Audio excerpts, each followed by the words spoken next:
I don't want to kill the conversation necessarily, but on the screen of the camera, the little volume bars are right in my crotch, and so every time people really talk loudly, it's like I have a big, like, sideways erection. I wanna. I feel very uncomfortable being next to you right now. I can't. That comment is our cold open. The podcast you're about to listen to may contain objectionable language, adult and or immature content, mentions of Jesus Christ, and unironic readings of holy Christian scriptures. If any of this is likely to offend you in a manner that you find less than enjoyable, maybe don't listen.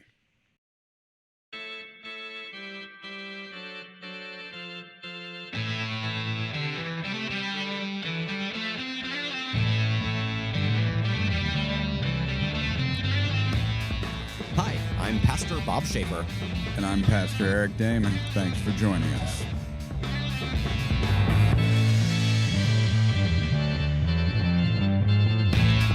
Welcome to CPTB, which doesn't stand for Costumed People Trading Blows. It does not stand for that. Well, it might this week. We could put costumes on and trade blows, though. And then we would be LARPing. And we could. No, we're actually going to beat the crap out of each other. We're not. There's going to be no role playing involved. It's just costumes and violence. Do I need to be afraid of you in this moment? I don't have a costume, Bob. I don't have violence. All right, we're good. Okay, we're good. But we are not even doing CPTB again this week. Just to our listeners, we do remain committed to bringing funny people onto this show, but we are beholden to the almighty algorithm to continue producing content, and in the ever Sisyphean struggle to put content on top of the hill, we have back with us our pastor gamers to discuss the overlap of preaching, comedy, gaming, whatever we can to make sure that we continue to have something with pastors talking about Bible. Welcome back, Ryan Cobert. How are you doing? Doing all right. Still. Okay. Still. Yeah. Well, no, it's been 2 weeks. Yeah. Totally. 2 weeks. You are still doing good. I can't believe I wore the same shirt twice. I know you're a dirty. I guess I'm wearing the same thing too. It's kind of embarrassing, Ryan. Hey, that you're wearing the same thing. You want to talk? And Brian Bennett back with us again, also wearing the same outfit. I'm doing phenomenal, thank you. He said pointedly. And so as for the listeners, what happened 2 weeks ago, for us, what happened 2 weeks ago also, is we started talking about the overlap in gaming, role-playing, and really kind of unpacked for folks like myself who don't know what gaming, really that culture is, or even how you play different role-playing games are. This time I want to open up. So I have no real exposure to the culture. All of it comes through people that I met in seminary, which is why I describe the D&D to pastor pipeline, that there seems to be something that being involved in that culture puts people into a primed state to end up in a preaching role, at least in my experience, which for those of us that are completely outside of the culture, at least to understand the perception from the 80s that it was a demonic thing that it was to enter into that meant you were gonna leave the church and do evil things and that has not been my experience, and I'm wondering if you have the same experience that I do, that there is a real connection between the one and the other, and if so, why do you think that is? What about the one is connected to the other? Great question. Yep. I'm just trying to think, like, can I prove you wrong? Well, I DM for a group of pastors. I'm a part of a group of pastors. And the other game that Brian and I are in together, we have almost all pastors. And we have a high school English teacher and a funeral director. Yeah. And the rest are pastors. Yeah. Yeah. Which, I mean, granted, amongst the four of us, we do self-select to have pastors involved in our That's fair. social That's circles. fair. But Well, because that's the only people we can get to be friends with us. So, because you tell any other person in the world, I'm a pastor, like, yeah, we'll see you next week. Bye. I'm leaving. So, The gaming bone's connected to the clergy bone. Clergy bone's connected to the nope bone. No, it doesn't. Just doesn't connect at all. are you saying there's no boning in pastors? Oh man. Or in gaming. It's, no, well, let me. No, I mean, within the normal circle of this podcast, I think that, I mean, I grew up watching, I mean, I would flip through the channels till I saw somebody standing in front of a brick wall and just watch comedies since I was like in second grade. That's been a love. But part of just what makes me actually go out and do it at such a low level as regularly as I do is I have found that comedians are also a group of people that will hear you're a pastor and go, okay, I want to tell my joke now. And that's, I mean, that's, there isn't that weirdness level of you might have some kind of, there's just a, okay, that's what you do, acceptance. And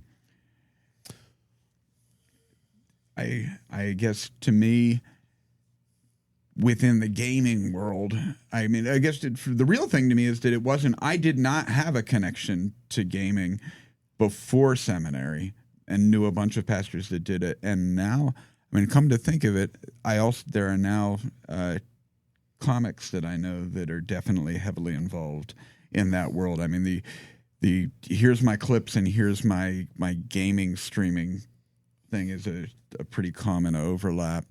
I wonder if some of that is just the popularity in our culture that I happened to enter both at a time that it became popular, or if there really is a connection between the coming together and that sort of environment that overlaps with, I find something valuable about leading church world. Well, I think first off, right, no pastor comes in without deep abiding connection to just culture. Like the culture matters, right? What we're in, right? So I know, Ryan, video games, and that's a huge part of our culture, especially for youngins like you. Thanks. Yeah. Thank you. And like, I don't know why people are so surprised that some of us are like, hey, we engage in culture, you know, like we're not set apart from the beginning. It's not like, you know, Samuel living in the temple constantly, you know, where we watch TV shows, we, you know, do stuff. I'm literally doing a master's of sacred theology on comic books. Like we're all wrapped up in these things. That's going to come with us. It's all our, in RPG, that's our backstory. Yeah. Right. Yeah. And then when we get into ministry, we also find, I don't know that it's a pipeline. It's just, it's the clothes on our back that we carry into ministry. Some of us have found ways then to use it so I've had a running since 2016. I've had a game going on at the campus ministry every Sunday afternoon, if there's enough people who show up, which there usually is. But so that's actually a part. So we have a handful of regular listeners who will not be at all familiar that is the type of ministry you do. That your campus. Oh, right. Ministry I'm not a pastor at of a congregation right. That you do campus ministry and. So give some background of, I mean, Bob and I talk a bit about our congregational life, but what is the general day-to-day? What's your role as being a campus So minister? actually, we've come down, we use our mission statement to talk about creating community centered on Christ's love for all to send out faithful leaders. That's the tagline, right? But at the heart of it, it's creating community, right? And nothing helps create community better. Well, there's a number of things, but we have a weekly meal that creates community. Where people sit around and talk. Jesus was doing that, right? And we have, you know, sitting around a table telling a story together. Yeah, that's part of that too. So I've had people become really active in the ministry because they just showed up. They're like, "Can I play D&D?" Like, come on in, pull up a chair, and suddenly they're there all the time. So, And Ryan has a completely different context that Way different. yes, Well, not way different. I guess more in line with what you guys do. Have pastoring a congregation in a small town. Yeah. No parking lot. Yeah. And do you invite your people to come and play D&D? No. No. And that's Let's just say I bring the average age down a lot. You young'un. Yeah, no, we have an older group of folks. I mean, there's some younger families too, but no, we don't tabletop game at the church. Really, it's not something that has ever come up. I Really? like to think that's because you guys just all go out LARPing. that is. I'm sorry, I cannot imagine some of my people. Think of even the doing oldest that. matriarch of your church with a sword in hand. She would love it. I'm not gonna lie, she would love that. Holding the walker on one hand and the sword in the other. Mildred, Mildred, careful, your hip. Come on. There are. No, so we don't do tabletop gaming, but we do other things around the table, not just on Sunday. Like for Bible study, we go to Eaton Park because it's level, there's parking, and we don't have to cook or clean anything. Everybody else does it for us. But it is that coming together around the table. And while we don't 100% do Bible study, we also talk about everything else in our lives. So it is a around the table community building, and friendships have grown stronger from that. And I think that tabletop gaming offers that too. We come together around a common process, a common theme, common game, and then we build relationships from that. Because even while you're playing a game, yeah, real life comes up. If you show up to the table and you look like you've had a rough day, people aren't just going to be like, all right, here's your dice, let's go. No, they're going to talk to you and ask, what's going on, man? How are you doing? Play is important. We build relationships through play, and we learn and practice skills through play. Thank you, and Mr. Rogers. Yeah. I aspire to be compared to Fred. So thank you for that. Yeah, you've stroked my ego. Well, right. I think the issue is we think play is only a kid's thing. Yes. Right. And It's not. it's not, right? And then we want to find ways that we continue to play because it gets us to ask the questions. And I think the best play is playing in ways that we don't have to worry about winners or losers, right? But how do we end up cooperative playing together, right? And that's so much more helpful in the life of a community. I mean, I think and you're saying that folks got involved, they just wanted to play the D&D campaign. I think an important part of it is not even just whether it's collaborative or competitive. It's the fact that there was an opening without expectation to just play. I mean, I think one of the most successful things, successful is the wrong word, but one of the most enjoyable things that we've done when we normally just bring comedians and not other pastors on here to talk is they're really here just to be comics. We're not here to try and evangelize, or we are going to talk Bible. That in the title, we're comedians with pastors talking Bible. Bob and I are not going to set our faith aside for it, but we really just want them to come and tell jokes, be funny, have a good time, and that's it. We're going to play, and there's no expectation beyond that. If something more comes from it, great. But I'm not keeping score as to what comes after it. The idea is to just gather together and play, and that's good enough. Yeah, that's it, right? Because I think with you guys, it's your expectation you're going to talk Bible, but you don't have any guardrails on what they're going to bring up. No. Right? And so they can just be themselves. Yeah. Which is the best way to engage it. Right? And the number of folks who come in and join our table, even if they don't like worship with us, right?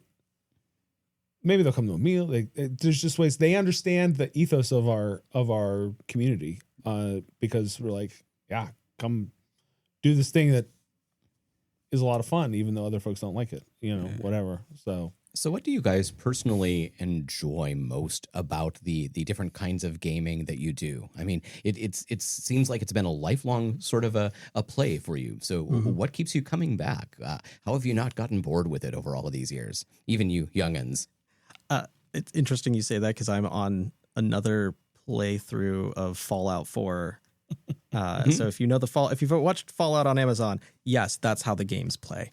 Ridiculous, off the wall. But this is like, I don't know, my 4th or 5th playthrough. Why do I keep going back? Because there's so much story in there, and it's not just story that's just interacted with other NPCs, other characters in the game. There are stories that even just like the environment tells you that you have to kind of figure out. So it's just discovering like, oh, what new thing can I see here that I've never seen before? For instance, this run, I'm like determined and really driving myself. Don't go the same routes, the same path, the same things you've done. Go off the beaten path. Make that left instead of the right this time. Take a look and see what's there. And I've discovered some really random things that I don't think I've ever seen before. I like that there's this familiarity, but then you are rejecting the familiarity. You are intentionally challenging yourself to go in different paths that the game apparently allows. Oh, yeah, it's an open sandbox, so you can choose to go whatever direction, really. But I think that's true also with like the tabletop gaming with other players. It's the discovery of, okay, what's coming next? I don't know. Even as the DM, I don't know exactly what's going to happen. I have a framework that can be either built upon or completely rejected, but either way, some story is going to get told, and there's a mystery about that, and we get to tell it together. And I think that's what keeps drawing me back. Mm-hmm.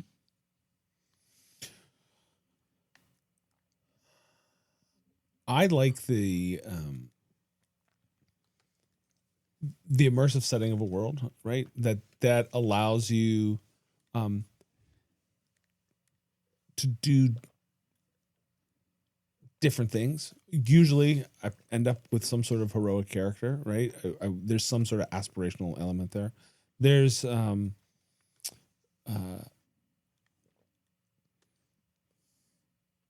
think it's the same reason I keep returning. My kids will walk in, I'll be watching Lord of the Rings, right? And I'm like, why do you keep, you know, Dad, there's new movies that have been made since then.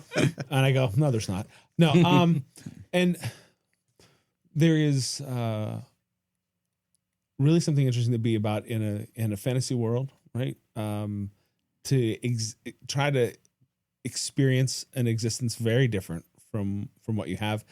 And it's not escapism. I think some people talk, and if you use it for escapism, I'm not dissing that at all. It's the question of, for me, what do the choices that we do? Why would I choose this? Why did I do that? Why, you know? And I mentioned before about interrogating the human existence, and I just think it's a fascinating way to do that. It's just the way we do that as we analyze novels and stories. We can do the same thing with, why did I make that choice? Why, you know, what made my character do that there? And it really does become a sense of that character becomes its own force as you play it and become more and more familiar with it, and they'll make decisions, you know, that you wouldn't make yourself. So I mean, yeah, it's almost therapeutic. Yeah.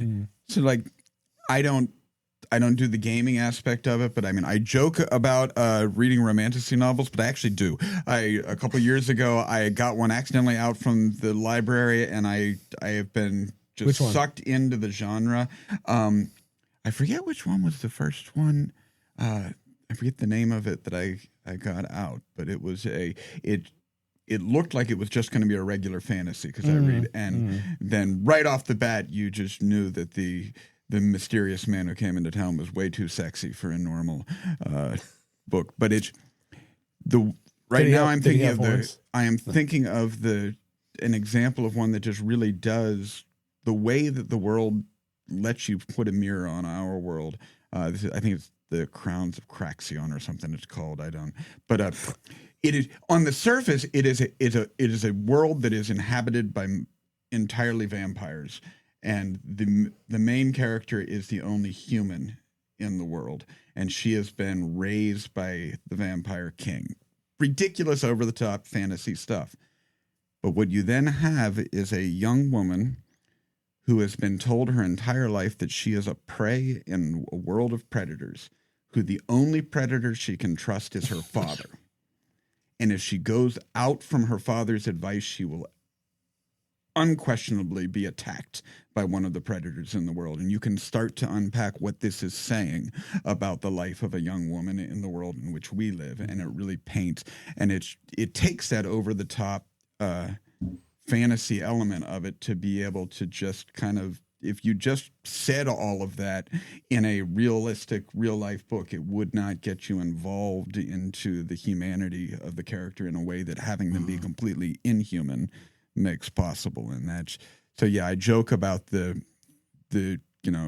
dirty scenes in the books, but there is, I find that the people writing these books are exploring just really impressive topics in ways that you need a fantasy world to do it. And that seems to overlap with except you guys have an interactive element where you then get to not only have the fantasy world, but then ask the questions of how do you respond in this world, not just how does the author say that this character would respond in the world. Right. Well, especially as a DM, I'll be like, I'll say to Ryan, like, what does that look like?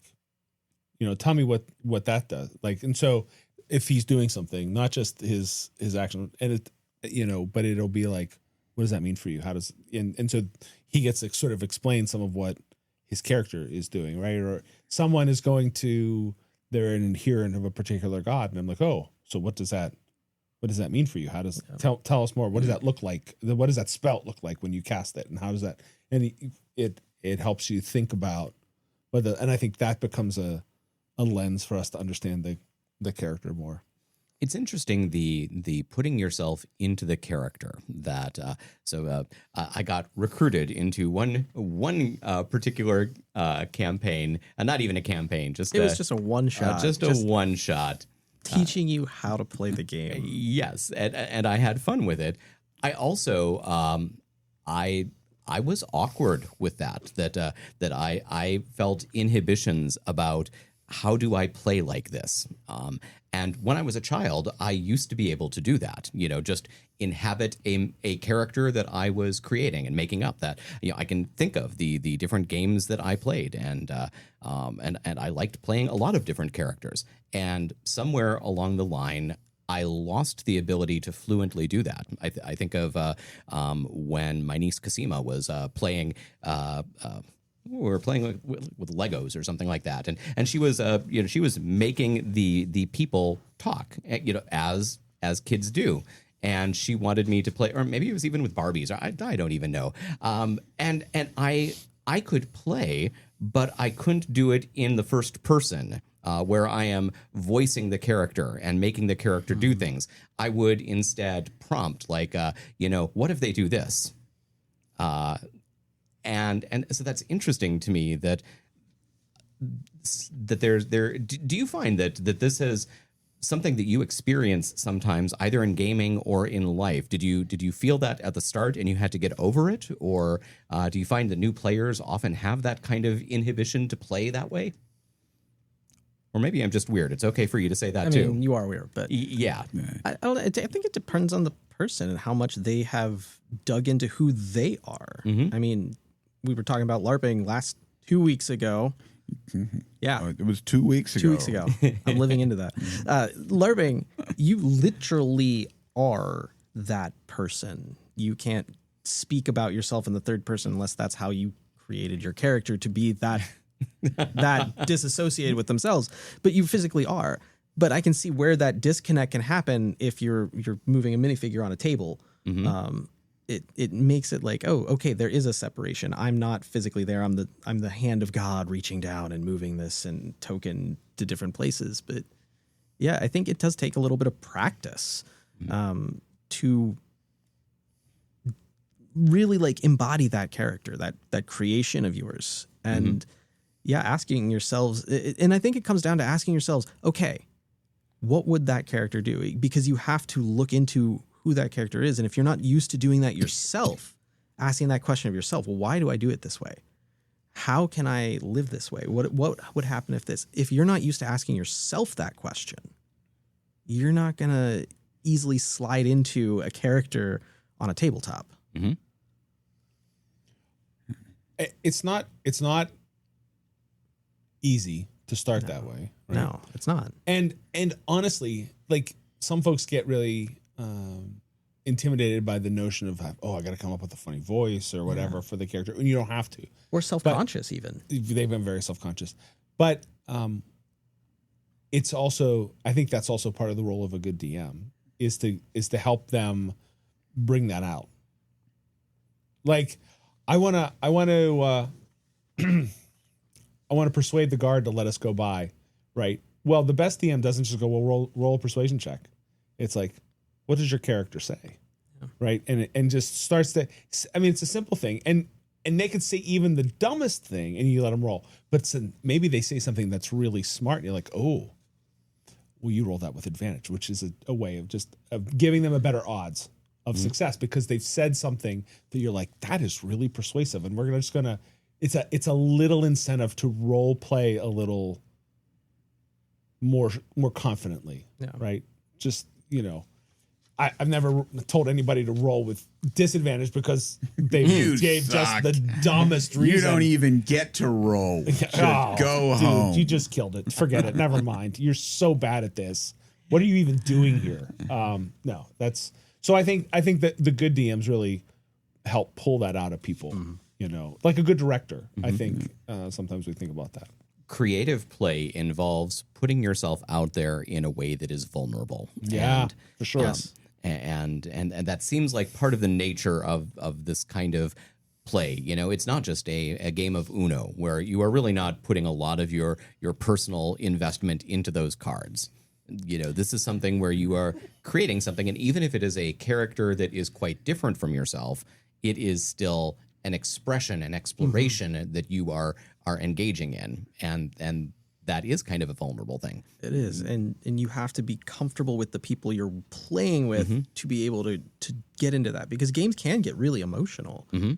This past week, whenever I was playing, I had like the inverse of that, I guess. Like they were coming up against a hag who they had crossed in the past and reoccurring villain, and who got dirt on their backstory. And so me as Ryan, Pastor Ryan, playing this and saying, like, coming up with dirt on their characters, saying, oh, you're not lovable, that's why your father, like that kind of nasty talk. They were okay with me saying that because, one, we had the deep connection to say, okay, you're talking about the character, not me, clearly. But also that's hard because I had to be vulnerable enough to say that line, like, you are not lovable. Without repercussion, like with understanding, like, oh, we get it. The hag is being a complete and total ass right now. So there does need to be, there is that vulnerability and that emotion that can come up. And that's what you get whenever you have a table that's worked together to build up that trust, to be able to tell that story and be vulnerable and open about it. And that's rare. Which I feel like would end up getting, if you were just starting new campaigns, two different responses to that. You would have the folks who I am not vulnerable enough to do that, but then also the folks who I am not invested in the game enough to understand that we need to be vulnerable to do that. And that probably, if you get both of those together, that makes everybody way more self-conscious, because one of them is feeling very exposed and the other is feeling like this is all trying to make me feel things exposed that I don't understand. And that's got it. I mean, I guess we're back to 2 weeks ago. We talked about the overlap between being a pastor and being a DM. And I think that being able to walk people through that there is actually a connection to humanity that we have to have here. Yeah. And some of you are going to feel it a lot. And some of you are going to think this is kind of silly if you're doing like Taizé worship. Some of you are going to be really emotional right now. And some of you are going to sit there waiting until we're done with the song. And we need to have a space for both of you to feel okay with that. And there's another overlap there, too. Like, you coming in as a newly called pastor, you're not going to have the same kind of relationship you with your people until you get to know them, until you enter their spaces of vulnerability. I don't think, I think that as a pastor, one of the ways and quickest ways that we make a connection and a deep connection with people is doing a funeral for one of their loved ones, because we are being invited into that space that is so sacred and so devastating to their lives. They've lost a loved one, and we're being asked to be a part of it. And I don't think I think there's very few things that can make such a deep connection so quickly than a funeral. And I hate saying that because it's such a sad time, but you can talk to people differently when you've walked with them through burying a loved one than if you've only seen them for an hour on a Sunday every week. And a lot of that experience, too, is both hearing their story, but also as the pastor, as you step into that, you are also helping them narrate the story and shaping the story that they are telling. That part of pastoral care is taking the thing that they have brought and where there is hurt to be... And redeeming sounds too grandiose because none of us is able to redeem a story, but to name the places where God has been active in the story and may have been overlooked. It is a shaping and a framing and that kind of, at its best, a collaborative storytelling experience. It is. I think that's exactly right. I think, and so finding ways, and they will hear what you say better when you have taken them seriously, when you have been with them, when you've built up that trust and allow them to be vulnerable, rather, and so that, if they've heard you cuss a few times, it's probably helpful, so. And allow them to be vulnerable in the way that is natural to who they are. Exactly. That's because we've got folks that vulnerable means I'm willing to cry around you. And we have folks that being vulnerable and being just naturally who I am means I'm willing to cuss around you. Yeah. And those are that is two things that two very different people will need to feel that they can actually be free to be themselves around you, which is my transition to our scripture, Bob. All right. Because we have people accusing on both ends of the religious spectrum that one person is too austere and extreme and another person is too much of a happy-go-lucky partier. And when will they be pleased? Well, with that intro, we are looking at the scripture for the 6th Sunday after Pentecost, which is Sunday, July 5th. Here we go from the Gospel of Matthew, chapter 11. Jesus spoke to the crowd, saying, "To what will I compare this generation? It is like children sitting in the marketplaces and calling to one another, 'We played the flute for you, and you did not dance. We wailed, and you did not mourn.' For John came neither eating nor drinking, and they say, 'He has a demon.' The Son of Man came eating and drinking, and they say, 'Look, a glutton and a drunkard, a friend of tax collectors and sinners.' Yet wisdom is vindicated by her deeds." At that time, Jesus said, "I thank you, Father, Lord of heaven and earth, because you have hidden these things from the wise and the intelligent and have revealed them to infants. Yes, Father, for such was your gracious will.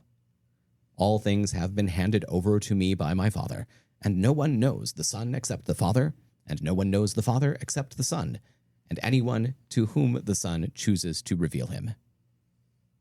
Come to me, all you who are weary and are carrying heavy burdens, and I will give you rest.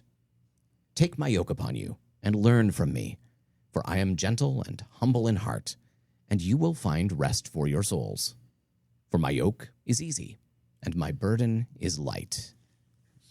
We actually had a even more pertinent transition from our discussion. I mean, these children in the market are playing the role-playing game that they want the adults to get involved in, and they're complaining because the adults wouldn't get involved in it. That we played the flute for you, and you didn't come dance and join in that game, and then we wailed and cried, and you wouldn't join in that game.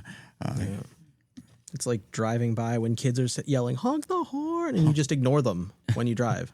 that is a cold, heartless person. I know. You got to honk the That- horn. That is, I mean, if I was a truck driver, I would live for the kids asking me to honk that horn. That is, you must do what the kids say. But it is, I mean, as you said, though, there is a point. I mean, the honking the horn is one thing. It is a cold, heartless person that won't do that little bit for a child. But then to actually, as you said, get involved in the fantasy world of the child is that's a whole different step that I think Jesus's listeners could have heard that part and realized, how many times have I done that? How many times have the children come running by asking for me to get involved in that game? And I gave them a little polite nod, and I didn't want to be a jerk to them, but I didn't start dancing with their game they played. And the children are flexible with their play. I mean, look, they are playing flutes for dances, and if that's not okay, hey, they will wail and let's play mourning and funeral. They just want to play, and they will play whatever game you want to play. They're inviting you into it, and the point is the play, not the particular game. And this is. I think Jesus is saying the point is that you're called into this relationship and into the play, and instead your very serious grown-up reaction is grumble, grumble, grumble, Jesus, grumble, grumble, grumble, Jesus, not right, beneath my dignity, grr, r. And I see that even like further down, you've hidden these things from the wise and intelligent and revealed them to infants. The children, they just jump right into the game. They're invited and they come and play. And if Jesus is inviting and the people are jumping right in and playing, the children get it. And it's we're so distracted by all the things that we think are important. I mean, I think that you see that in the transition from it's the children to then talking about John the Baptist and himself is, I mean, you thought doing your little adult world stuff was what was so important that when John came, 100% austere. I mean, not eating, not drinking, just as in the desert, being as much of an aesthetic as you could be. Wild honey. That was he must be. There's something wrong with him. What a weirdo! I mean, that's way too much. He's gonna. And then so then I came to you and said, let's have a meal and sit down and. Well, why aren't you more religious? I mean. There's a very prescribed, you must fit into our narrow adult world of how things happen. And I think this is an invitation to play. This is an invitation to experience the full range of the human experience and understand that it could all be godly. Just like the adults in the marketplace are not rejecting the flute and dance, and they're not rejecting the wailing in the morning, they're rejecting the invitation to play in whatever form it comes. And there isn't a form that's going to come that is going to draw them in, because they have rejected the play itself as something that they are unwilling or unable to do, maybe just in that moment, that the marketplace, I have grown up important things to do in the marketplace, and I can't play right now. And the same way, the criticism of John isn't about the ascetic lifestyle, and the criticism of Jesus is not about the drunkards and the sinners and everything. It is in both cases that however John or Jesus presented, you would be rejecting them because you are not open to the invitation to come and play. And that's what I want you to do. That's what John wanted you to do, was to come and be a part of this thing. Yeah, I mean, I think it is more difficult for some folks to see what John is doing as play than what Jesus is doing. But anyone who's involved in ultra running or triathlon can understand how there is an element of putting myself through great struggle that is play, that there's something that happens there. I mean, I am a cyclist and a runner, and I will never be a great competitive one. I there's absolutely, you get nothing for finishing a marathon. You could just stay home and you have just as much at the end of the day. Disc of metal. No, I reject the shiny disc, and you have to dodge that metal like you're playing Super Mario Brothers with the fireballs coming at you, because they all want to give you a medal at the end of it, but I do not want to bring home one with me. I do want the experience of the play that you had for 4 hours. I mean, that's the finish line isn't what you do it's the play. Yeah. And I think when John was in the wilderness, I mean, the baptism was an important, that's the thing that you went out there for, just like the finish line was the thing you went out there for.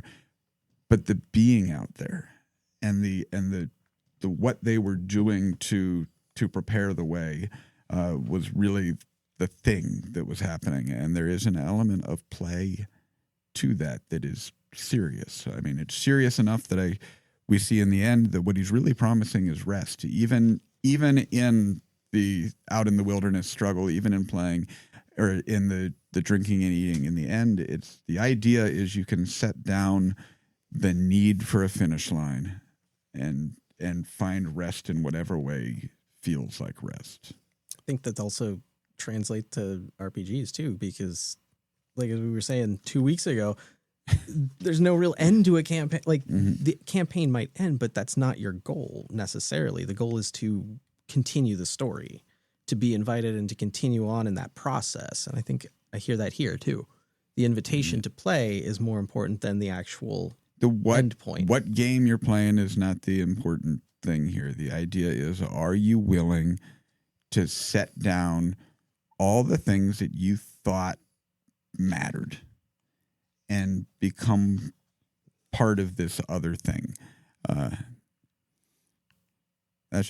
We've gotten into enough of a rabbit hole that I don't even know if I believe what I'm saying anymore, Bob, but it sounded good.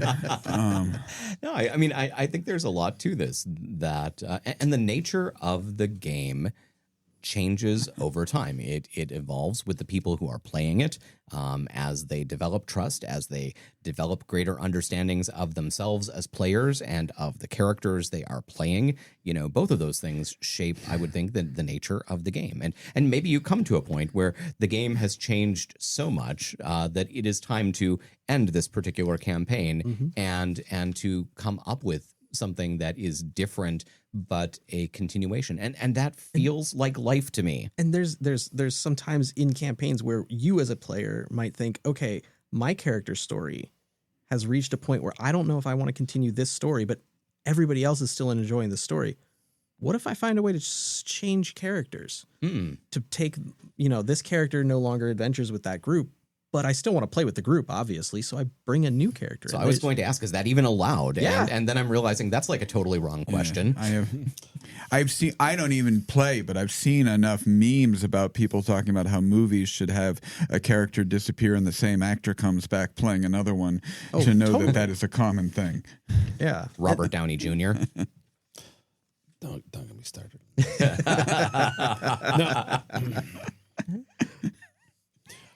I think the end of this, right? Of course, this is one of Jesus's greatest hits, right? Mm-hmm. They come to me, all who are weary. Yeah. But what is the heavy burden, right? Mm-hmm. The heavy burden is being too serious, too important. Like you're too important, and Jesus is saying, you don't have to do it. Life isn't all that. Let me come to me, learn this way, right? And play becomes I think it's much more helpful in this sense. The release of the burden is play, right? It's a much better way of existence in that front. And this is the same Jesus in the same gospel who tells his followers 2 weeks ago that they ought to take up their cross and follow him. Yeah. And so I have to think that there is a connection here between the yoke and the burden and the cross. What are you thinking in that? I think the type 2 fun, the type of fun that is running marathons, that is doing dangerous things that give you the adrenaline rush, all that I did the thing that hurt in order to have the fun it's not a perfect analog because the cross is not fun.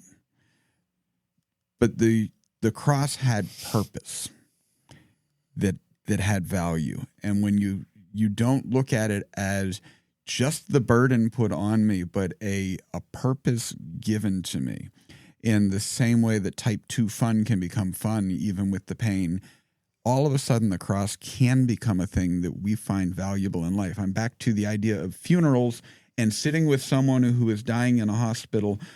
All of us, unlike our usual guest, all of us here have experience with that. That is not a fun room to be in. Oh, no. That is a beautiful room to be in. Absolutely. And I think there's something to that the cross is not an easy burden, but it can be a light burden. I tell folks all the time, I'll take 12 funerals over a wedding any day. Oh, I mean, if we want to get really at the heart of it, that becomes that the holy ground of someone's at the side of someone's deathbed is unbelievable. And not that there's not holy ground in weddings. Yeah, they're both beautiful, but just in completely different ways. Well, and there's a purpose in the approaching death. As a pastor, I know that 9 out of 10 weddings you do, if you put a cardboard cutout of me up in the church, let them take their pictures and go have their drinks, they'd be just as happy. Yeah. Where in that hospital room, there is the interaction that you're talking with the role playing game. We are all serving a function here. The person who is dying is crossing over to their eternal home. They are really fulfilling that space in life that we all have to go to, and in many ways showing us how to do it. We are supposed to be the ones that are showing you how to do it, but all we are there is letting them know that you're the one paving the way.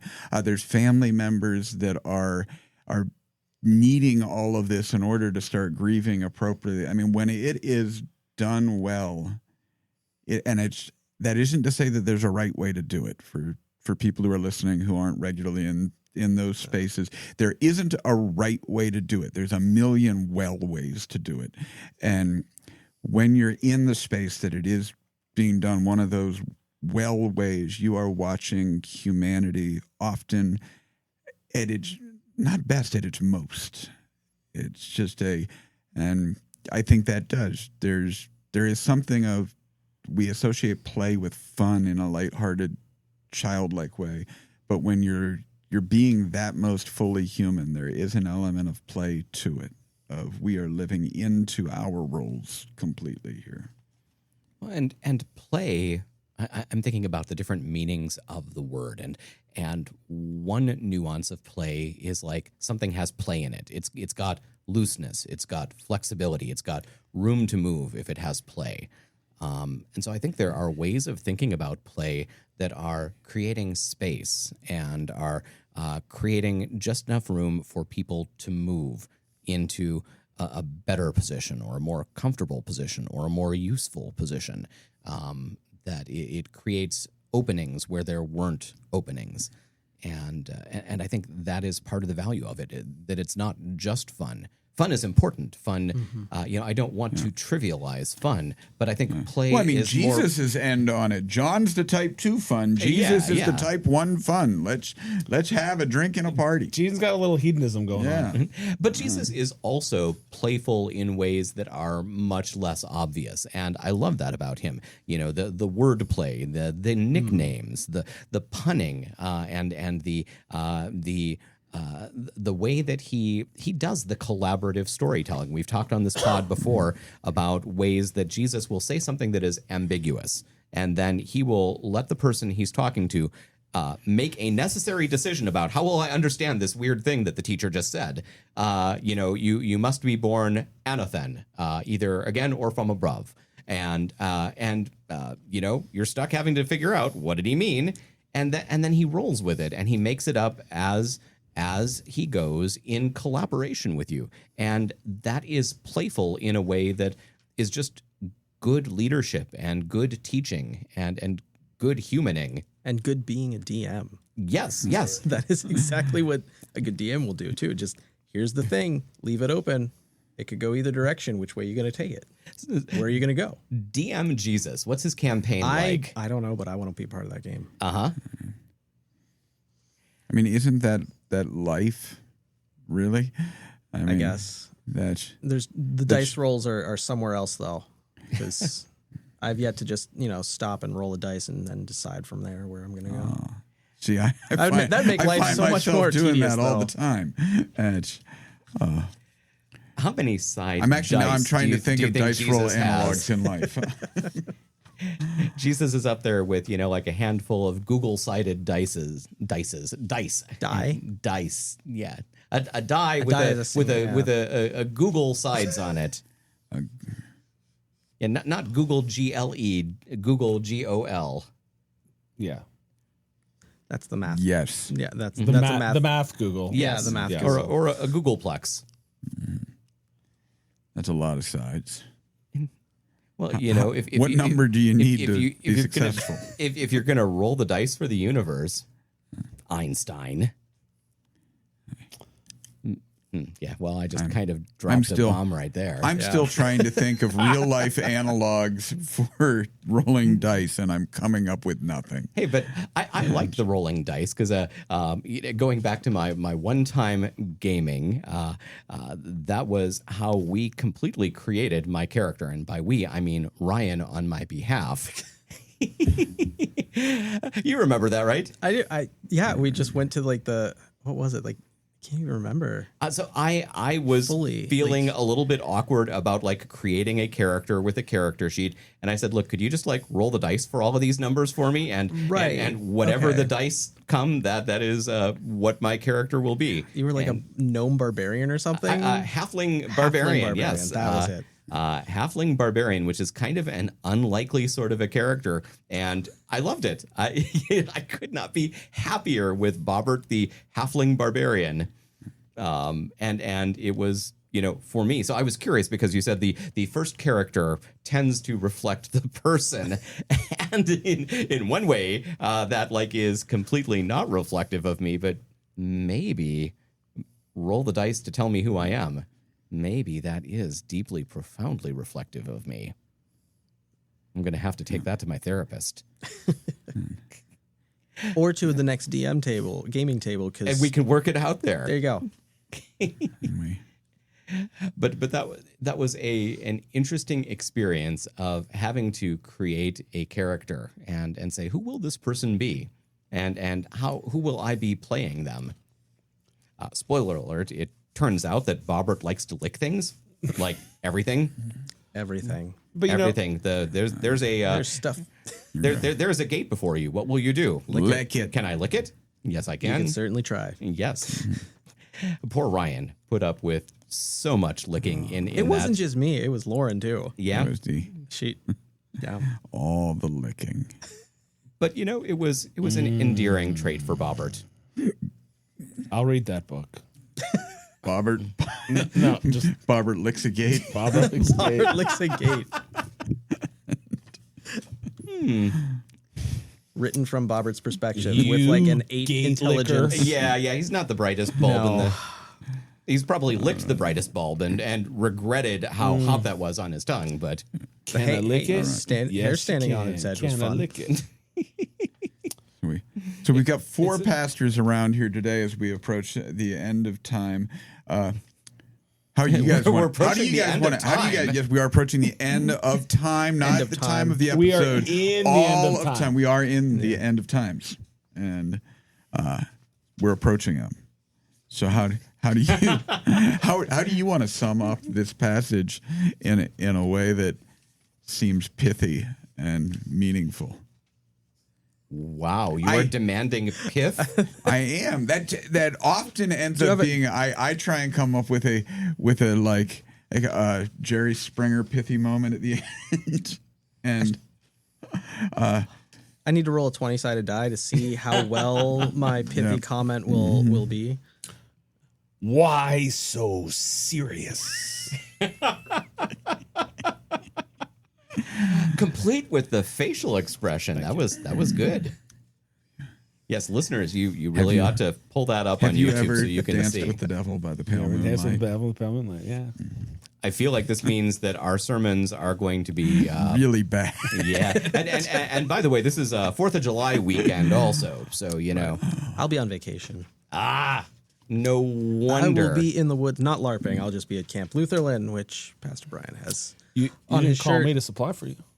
That's because Carol does it. I have a lay preacher.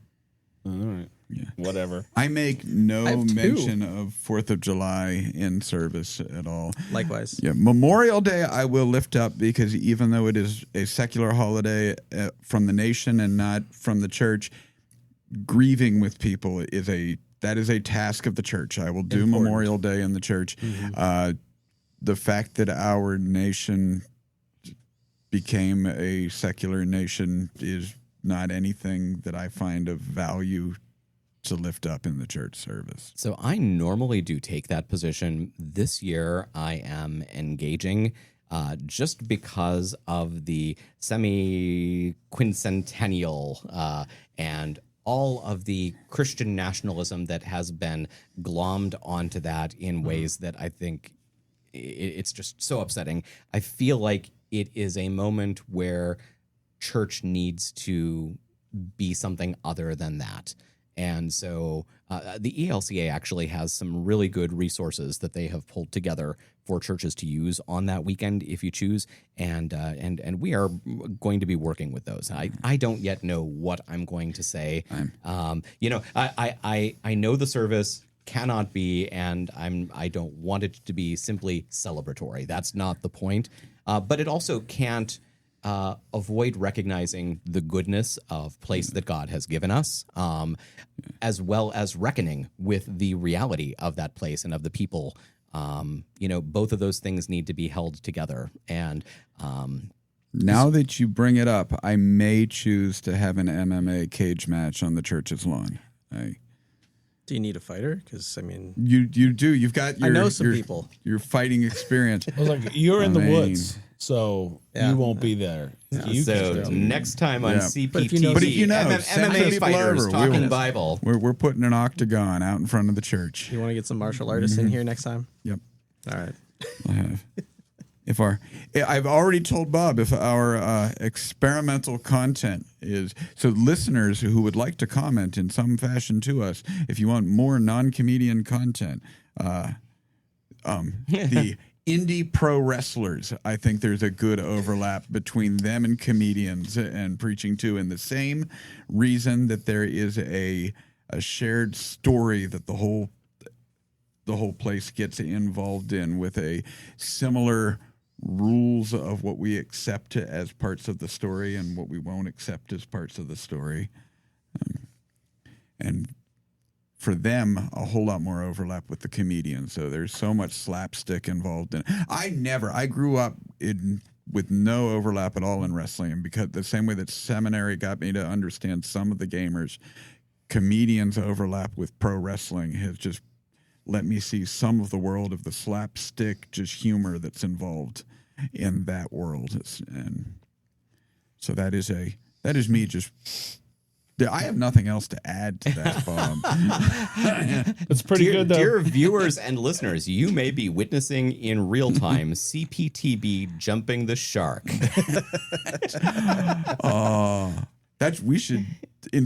have CPTB, we have CPTB short takes, and we need to have CPTB jumps to shark is one of our CPTB shark jumps. Yep. Yes. There's your Shark Week content right there. Excellent. We're going to start having and you are not the father. And I think that is the end of the episode. I know better than to ask you guys what you have coming up, unless in the 2 weeks that have passed. You I got do. a lot In of 2 weeks, and since the last 2 weeks, I remembered that in November, this is a wild one if anyone's listening for this, but in November 12th or 15th, I am going to be taking part. I've been asked to come talk about Star Trek for a geek gathering, God, and they're talking about God and the stars. So we're going to talk about Star Wars. We're going to talk about Star Trek. I'm probably going to run a little bit of a Star Trek role-playing game, just to have some fun with that. But that'll be in Luther Ridge in Asheville, North Carolina. So, folks, all right, sounds fun. I think it's a really fascinating group of folks, and if anyone wants to join that, you can look it up at Luther Ridge website. Quick question that must be asked: out of all of the canon of movies, best Star Wars or Star Trek movie? Two different worlds. It's apples and oranges, right? I mean, you're gonna choose one of each. No, right? It's got to be Wrath of Khan in Star Trek. I would agree with that. Although Undiscovered Country is a really close second in my book. The one with the whale. It's for that one is better than the God one, where they run into God and it's dumb. It's so dumb. I can't believe that got made. But so no strong opinions on that. But if you're gonna go, Star Wars. It's Rogue One, and I say that as Empire Strikes Back being my favorite, but Rogue One is great. Ryan, you were concurring on Wrath of Khan. I was gonna go, The Empire Strikes Back. It's a close second in mine, but I can see where you're coming from. Rogue One's good. Rogue One's real good. Yeah. Hey, find us on CPTB POD at CPTB Pod. We are nowhere near as awesome as Rogue One or Empire Strikes Back or The Wrath of Khan. We might be right up there with the movie with the whales. I was not being sarcastic. That's a good movie. And a double dumbass on you. Nobody got that. No. Damn it. I didn't get it. All right, you guys have to watch that movie again. I'm ashamed for all of you. Okay, hit the button, Bob. I hit the button, and that means that you've spent an hour with us. What were you thinking? But look, if you're offended in any way, we are sorry. We tell you every time we are not sorry. Get some personal accountability. You do this to yourself. You need help.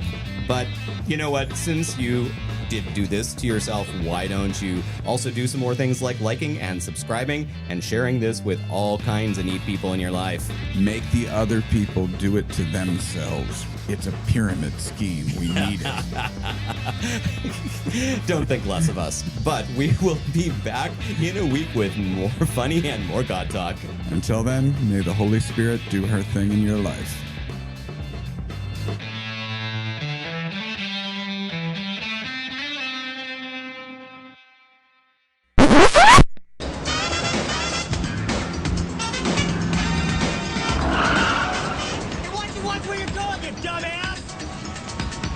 Double dumbass on you!